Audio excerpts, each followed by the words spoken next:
नमस्ते, अभिवादन आपका इनोसेंट इन्वेस्टर के इस नए वीडियो में। दोस्तों, आईपीओ आ चुका है, आज से ओपन हो रहा है एजीएस का आईपीओ। क्या आपको अप्लाई करना चाहिए, बात करेंगे इस पे। उससे भी पहले एक बात करना ही जरूरी है, क्योंकि टीसीएस का बाईबैक जब से अनाउंस हुआ है काफ़ी सवाल इस पे आए, सर आपकी क्या राय है। मैं आपको सिंपली एक ही राय देता हूँ, अगर आप एक इन्वेस्टर हो तो आपको जरूर अप्लाई करना चाहिए, जरूर पार्टिसिपेट करना चाहिए बाईबैक में। क्यों? क्योंकि एक शेयर होल्डर के लिए इससे बड़ी खुशी कुछ हो नहीं सकती कि आपका जो टॉप लेवल का मैनेजमेंट है वो कंपनी के शेयर्स को खुद खरीदने आ रहा है, वो भी एक प्रीमियम प्राइस पे, जो कि कंपनी को ये करना ही पड़ता है। बाईबैक होगा क्यों अगर आप लोअर लेवल्स पे लाओगे, तो आपके लिए इससे बेटर कुछ होगा नहीं। एज अ इन्वेस्टर आपको क्या सोचना चाहिए कि मेरी कंपनी इतना अच्छा काम कर रही है, वो अपने शेयर्स को खुद खरीद रही है। प्लस टीसीएस जो है अभी 70 प्लस पे ही है परसेंटेज टर्म्स में शेयर्स प्रोमोटर्स के पास। ये 75 तक पहुंच जाएगा तो फिर लिमिट बंद हो जाएगी, तो हो सकता है कि इसके बाद एक ही दो और बाईबैक आए, तो आपको जरूर पार्टिसिपेट करना चाहिए। बाकी कुछ लोग ये सलाह देते हैं कि नहीं बाईबैक के लिए आप नए शेयर्स खरीदो। मैं फिर से कहूँगा, अगर आपके पास एग्जिस्टिंग शेयर्स हैं तो ही बने रहिएगा, तो ही बाईबैक में पार्टिसिपेट करने के लिए आपको आगे बढ़ना है।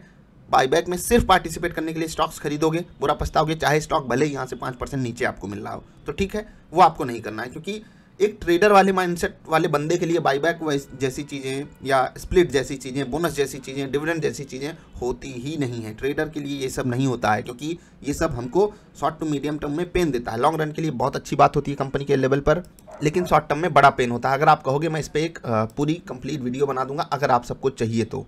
बाकी एजीएस आईपीओ की बात कर लेते हैं, उससे भी पहले निफ्टी की बात कर लेते हैं, क्योंकि निफ्टी जो है आज एक बड़ी गिरावट दिखा करके ट्रेड कर रही है। ऑलमोस्ट 1.25% कमजोर है निफ्टी, 220 पॉइंट नीचे। इंपॉर्टेंट रेजिस्टेंस लेवल पे बाजार ने रेजिस्टेंस प्राप्त किया और वहां से गिरती हुई अब जाकर के अभी भी ये ऑलमोस्ट 100-125 पॉइंट की गिरावट दिखा सकती है आने वाले दिन में, या आज ही हो सकता है ये कांड, क्योंकि 870 875 के नीचे एक फिर से रिस्क खुल जाएगा 100-125 पॉइंट्स का। तो थोड़ा आपको यहाँ पर ध्यान देना है। बाकी कल वाली वीडियो आपके लिए काफ़ी इंपॉर्टेंस रखती है, अगर आपने उसको देखा होता तो आप इस गिरावट में पार्टिसिपेट करने से खुद को बचा लेते, ठीक है। और गिरावट में पार्टिसिपेट करना दुखद होता है, खासकर तब जब आप पॉजिटिव साइड ट्रेड लेकर बैठे हो, स्विंग ट्रेडर हो। इन्वेस्टर को तो कोई तकलीफ नहीं होती है, उसको उसी का स्टॉक सस्ता मिलता है, इससे बेटर क्या होता है। अभी एजीएस आईपीओ की बात कर लेते हैं, तो 19 से 21 तारीख के बीच में खुल रहा है। क्या अप्लाई करना चाहिए? 19, 20, 21 में 1 फरवरी को लिस्टिंग हो जाएगी। 175 रुपये पे आपको ये शेयर अप्लाई करना है। 85 क्वांटिटी के साथ आपको यहाँ पर पैसे देने पड़ेंगे। अभी ये कंपनी बड़ी इंटरेस्टिंग बन के आ रही है, क्योंकि मैं थोड़ा सा होता है ना कि जब कोई कंपनी देखता हूँ, पढ़ता हूँ उसके बारे में, डीआरएचपी में काफ़ी चीज़ें लिखी होती हैं, तो जब डीआरएचपी में कुछ इंपॉर्टेंट पॉइंट्स पढ़ोगे आपको खुद ही कुछ सुगबुगाहट लग जाती है। जैसे आखिरी पॉइंट यहाँ क्वालिटेटिव फैक्टर्स में लिखा हुआ है, experienced board of directors and senior management. अब एक्सपीरियंस बोर्ड है, चलिए मान लेते हैं, अच्छी बात है। सीनियर मैनेजमेंट है, अच्छी बात है। जरूरी थोड़ी जो सीनियर मैनेजमेंट रखता हो वो कंपनी अच्छी ही परफॉर्म करे। अब आप एक बात बताइए, सीनियर मैनेजमेंट है, एक्सपीरियंस है बोर्ड के पास, उसके बाद इतना कंपनी पे डेट क्यों है? आप जो पैसा लेते हो उसको पे करने में डिले क्यों कर रहे हो? ये सब क्या है? प्लस आप पूरा का पूरा ओएफएस लेकर आ रहे हो, ठीक है। अगर आप कंपनी का भला चाहते हो तो ओएफएस पूरा का पूरा क्यों लेकर आए, ठीक है। अब ये सब चीज़ें मेरी समझ के बाहर चली जाती हैं। तो भले ही एक्सपीरियंस हो, कोई काम का नहीं एक्सपीरियंस, ठीक है। अब कुछ लोगों को ये बात बुरी लग सकती है, जो लोग अप्लाई कर रहे होंगे, जिनको ये कंपनी पसंद होगी, लेकिन रियलिटी यही है दोस्त। हाँ, एक चीज़ है कि जो इनके पास इन हाउस इंफ्रास्ट्रक्चर है, बड़ा है और काफ़ी बड़े लेवल पे कंपनी काम करती है, इंप्रेसिव काम करती है। Long standing relationship with technology providers and customers. देखो, ये तो मजबूरी हो जाती है आपकी, क्योंकि आप जो सर्विस प्रोवाइड करते हो वो एक बड़ा फंड डिमांड करती है, ठीक है, बड़ी इन्वेस्टमेंट डिमांड करती है सामने वाले बंदे के लिए। अब कोई सामने वाला बंदा, जैसे कि आपने कोई कार खरीद ली 10 लाख की, और ये कहो कि जो मेरी कार खरीदता है वो 5 साल तो चलाता ही। अरे यार, उसकी मजबूरी है, वो बंदा 10 लाख तुमको दे करके कार खरीद के ले गया है। आई होप आप समझ गए होंगे। बाइक आपने खरीदी, भले अब तो कोई बाइक लाख रुपए के नीचे आसपास लगभग सब है। स्प्लेंडर ऑलमोस्ट लाख रुपए तक पहुंच चुकी है। कोई आसपास लिया हो तो बताना यार, रेट क्या चल रहा है, थोड़ा बाइक वाइक का भी रेट बताया करो। ये लोअर लेवल्स की बाइक जहाँ पर सबसे ज़्यादा वैल्यू मिलती है आपको, मैं हवाई फाई बाइक की बात नहीं कर रहा हूँ, तो बताना अगर कोई एक्सपीरियंस किया हो तो। बाकी आगे बढ़ते हैं। हाँ, रिलेटिव्स में कोई लिया हो तो भी बताना, ठीक। तो मैंने जो समझाया, जो आपने कहा ना कि लॉन्ग स्टैंडिंग रिलेशनशिप है, ये मजबूरी है सामने वाले बंदे की, आपकी इसमें कोई खूबी नहीं है, क्योंकि आपकी जो सर्विस है उस बंदे के लिए ये, हाँ थोड़ा बहुत हो सकता है, लेकिन आप इस पर फोकस ही करवा के बोलो पैसा दे दो हमें, हम नहीं देने वाले। डाइवर्सिफाइड प्रोडक्ट पोर्टफोलियो, ये अच्छी बात है, होना भी चाहिए, क्योंकि नहीं तो बिजनेस धड़ाम हो जाएगा। कस्टमर बेस है, revenue streams leading to cross selling opportunities. अब क्रॉस सेलिंग अपॉर्चुनिटी क्या होती है?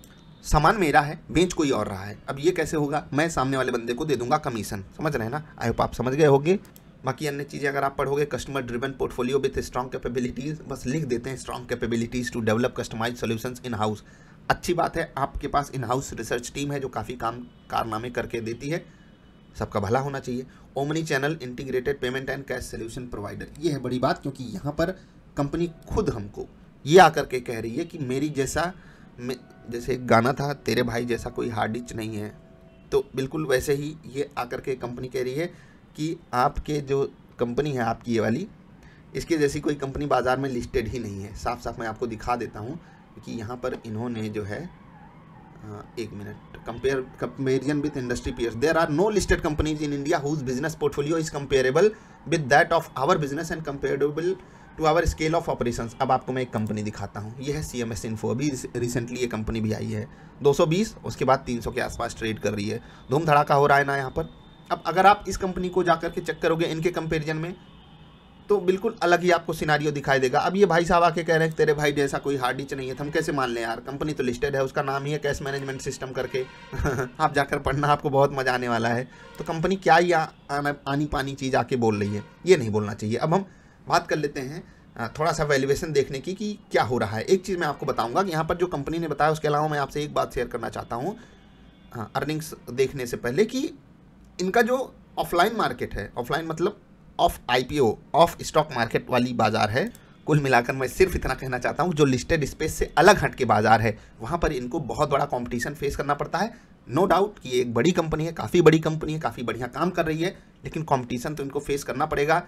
नए जो ब्रांड्स आएंगे बाज़ार में, उनको भी लोग आजमाना चाहते हैं और वो सस्ते दाम पे भी दे देते हैं, क्योंकि आप भले ही आपके पास एक्सपीरियंस बोर्ड हो, सीनियर मैनेजमेंट हो, अगर आपके पास कर्जा बड़ा है, आप उसको नहीं चुका रहे हो, पेमेंट डिले कर रहे हो, तो लोगों का भरोसा एक बार के लिए टूटता है, खासकर शेयर होल्डर्स का। अब क्वांटिटेटिव फैक्टर्स में आते हैं, यहाँ पर सबसे बड़ी बात, सबसे ज़रूरी बात होती है अर्निंग पर शेयर, कंपनी कमाई कितना कर रही है, ठीक है।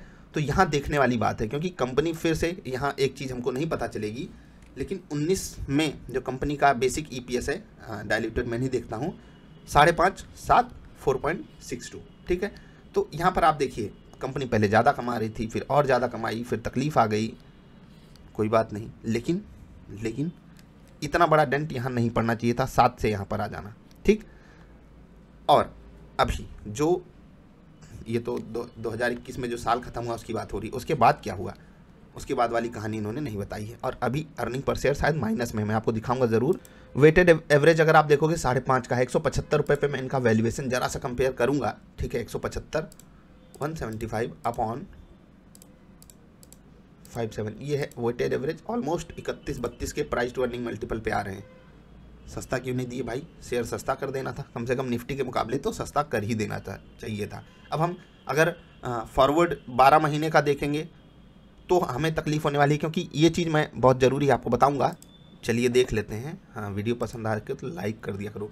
अब देखिए, एज ऑफ अगस्त 2021 तक का ये डेटा है, यानी कि मार्च से अप्रैल, मई, जून, जुलाई, अगस्त, ठीक। यहाँ पर इन्होंने क्या कमाई करी है, 18 करोड़ के लॉस में है, 1.53 रुपये का लॉस है इनको हर एक शेयर के पीछे। अब समझिए, एक लॉस मेकिंग कंपनी में आप लगाने जा रहे हो पैसा, DRHP में हमको दिखाई दिया नहीं, दिखाई देता, लेकिन क्वांटिटेटिव फैक्टर्स में ये चीज़ नहीं लिखी, उन्होंने आगे लिख दिया। तो हम तो भैया यही देख करके पैसा लगाते हैं, हम तो इम्प्रेस हो जाएंगे एक बार के लिए। वैसे भी हम लोग इम्प्रेस बड़ी जल्दी होते हैं, कोई ज़रा सा भी हंस दे उसके बाद देखो कैसे इम्प्रेस हो जाते हैं, ठीक। और दिक्कत की बात ये है, रेवेन्यू बिल्कुल स्टेबल है और यहाँ पर तो कम ही हो गया। पैट रेवेन्यू थोड़ा सा कम हुआ, लेकिन पैट पे कितना भयंकर असर पड़ रहा है वो आप देख लीजिए। अब सिनारियो देखिए, सिनारियो कई एंगल हो सकते हैं, आप इस चीज़ को लेकर के देख सकते हो, लेकिन जो सबसे ज़रूरी एंगल है वो है भविष्य। और भविष्य के लिए अगर आप देखोगे 7.5 दूना 15, ठीक है, 7.5 दूना 15 और 1500 करोड़ के रेवेन्यू में अगर आप देखोगे चीज़ों को, तो मेरे हिसाब से क्या यार, रेवेन्यू ही आप स्टेबल नहीं कर पा रहे हो। पैट को तो हम एक बार के लिए माफ़ भी कर सकते थे, लेकिन रेवेन्यू के साथ खिलवाड़ मुझे बिल्कुल नहीं पसंद है, और इसलिए ये कंपनी बहुत ही अजीब स्थिति में आ रही है। कुछ बातें आपसे ज़रूर बताऊंगा जाते जाते। आगे बढ़ने से पहले एक चीज़ मैं आपको और दिखा देना चाहता हूँ, बहुत ध्यान से देख लीजिए। 31 अगस्त 2021 तक AGS ने इंस्टॉल किया था, मेंटेन किया था लगभग 72,000 ATMs, और ये बड़ी बात है, इसीलिए मैं बोल रहा हूँ कंपनी बड़ी है। कैश मैनेजमेंट सर्विसेज इन्होंने 46,214 प्रोवाइड करी, ठीक है। 2,21,000 मर्चेंट को पॉइंट ऑफ सेल मशीन इन्होंने प्रोवाइड करी, 46,000 800 कैश बिलिंग टर्मिनल बनाए इन्होंने, ठीक है, और लगभग 17,800 या 17,924 पेट्रोलियम आउटलेट्स पे इन्होंने सर्विसेज प्रोवाइड करी। 88,521 कलर डिस्पेंसिंग मशीन इन्होंने प्रोवाइड करी। ये एक बड़ा नंबर है दोस्त। अगर आप इंडिया के टर्म्स में जिस हिसाब से इनका IPO साइज है 680 करोड़, उसके टर्म्स में देखोगे तो ये नंबर सच में बड़े हैं। लेकिन कुछ चीज़ें हैं जो बिल्कुल ही तकलीफ दे रही हैं। ग्रे मार्केट प्रीमियम इनका भले 20-25 रुपये चल रहा हो, ठीक है, जो कि ऑलमोस्ट 10-12% होता है, तो वो बुरा नहीं है। कंपनी मुझे बुरी मतलब फाइनेंशियल्स के टर्म्स में थोड़ी बहुत लग रही है, मतलब पैसे के साथ इनका अलग ही बर्ताव है। बाकी जो बिजनेस मॉडल है, जो तरीके हैं, उसमें ये एक्सेल कर सकते हैं आने वाले समय में। तो क्या किया जाए, अब ये तकलीफ़ का मुद्दा है ना। जो तकलीफ़ है वो इस बात से और बढ़ जा रही है कि ये पूरा का पूरा ऑफ़र फॉर सेल है। अब ये चीज़ थोड़ी सी छोटी कंपनी में मुझे अजीब लगती है, क्योंकि कंपनी छोटी है, ठीक है, और आप ला रहे हो ऑफ़र फॉर सेल। छोटी कंपनी को बड़ा बनने के लिए ऑफ़र फॉर सेल नहीं, फ्रेश इशूज चाहिए, क्योंकि वो फ्रेश कैपिटल इन्फ्यूज़न जब होगा तभी कंपनी आगे बढ़ेगी। अब मैनेजमेंट भले बोल दे कि हम OFS लेकर के कंपनी में अलग तरीके से पैसा डालेंगे, हमको क्या मतलब यार, हमें तो नहीं सामने साफ साफ दिखाई दे रहा है। और जब OFS ना होता, नॉर्मल ये होता, तो एक बार मैं सोच सकता था, और इसी कारण इनका ग्रे मार्केट प्रीमियम ठीक ठाक नहीं चल रहा है। ओवरऑल अगर आप देखोगे बाजार को इस वक्त के माहौल में, तो भले नीचे से रिकवरी आई, जो कि अच्छी बात है, काफ़ी अच्छी बात है। आज के दिन का लो हम अगर देखें 17,885 का है, वहाँ से बाजार ने एक बढ़िया रिकवरी हमको दिखाई है, ऑलमोस्ट 50-55 पॉइंट की। भले ही छोटी है लेकिन है तो रिकवरी। हाँ, अब बाजार का मूड माहौल अगर आप 2 दिन से देखोगे ख़राब है, तो इन्वेस्टर्स को कुछ खास यहाँ पर मिल नहीं रहा है। प्लस कंपनी भी आकर के बता रही है कोई तेरे भाई जैसा कोई हार्ड डिच नहीं है तो यार अब आप अजीब तरीके से बातें कर रहे हो। कंपनी जो अपनी बातें कह रही है उसमें थोड़ा सा घोलमेल है, तो अब आपको अपने हिसाब से समझना होगा। मैं नहीं अप्लाई करने वाला यार इसमें, मतलब कई सारे स्टॉक्स पहले से गिरे हुए हैं, इस गिरावट में और सस्ते हो जा रहे हैं, मैं उनमें पैसा डालूंगा ना। अगर मुझे 10% चाहिए, मैं कोई अच्छा सा स्विंग ट्रेड पकड़ूंगा, वहाँ पर अपने पैसे बनाऊंगा। और 15,000 से ज़्यादा आप IPO में अप्लाई कर नहीं सकते हो, अगर कोई बहुत अच्छा IPO निकल गया तो। हाँ, कंपनी छोटी है, 600 करोड़ का इशू साइज है, तो आपको खुद पता है इसमें कितना बड़ा खिलवाड़ होता है, क्या मस्त अपर सर्किट, क्या मस्त लोअर सर्किट लगते हैं। तो अगर आपको उसमें इंटरेस्ट है तो आप अपना कारनामा देखने के लिए हाथ जलाना चाहते हो तो जाकर जला लेना। मेरे हिसाब से क्लैरिटी नहीं है, और जहाँ क्लैरिटी नहीं होती मैं अपना पैसा तो नहीं डालता। हाँ, आपको अगर डालना हो तो आप अपने फाइनेंशियल एडवाइजर से सलाह ले लीजिएगा।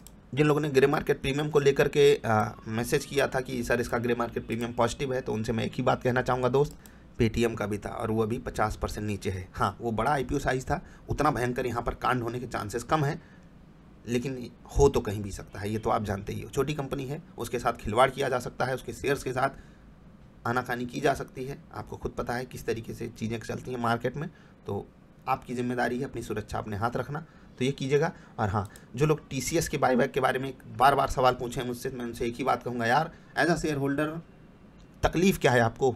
कोई तकलीफ़ होनी ही नहीं चाहिए। टेंडर दो, टेंडर करो अपने शेयर, बिल्कुल टेंडर करो, रिकॉर्ड डेट आए, इन्जॉय करो उसको, प्रोसेसेस को एंजॉय करना चाहिए। आपकी कंपनी है यार, शेयर होल्डर हो आप उसके, मालिक हो आप उसके। मेरे पास मेल आया तो कितना प्राउड फील होता है कि चलो यार वोटिंग होगी, ई वोटिंग होगी, भले ही मैं ना करूं, आपके पास भी ईमेल आता होगा अगर आप कोई कंपनी के शेयर्स होल्ड करते होगे, जब भी उनका AGM होता होगा, जब भी सारी चीज़ें होती हैं, कंपनी कितने सम्मान के साथ आपको ईमेल भेजती है, एक इन्वेस्टर को भेजती है, ट्रेडर को नहीं। आप सोचते हो कि आप 2 दिन के लिए स्टॉक खरीदे, आप उसके मालिक बन गए, खाक मालिक बन गए।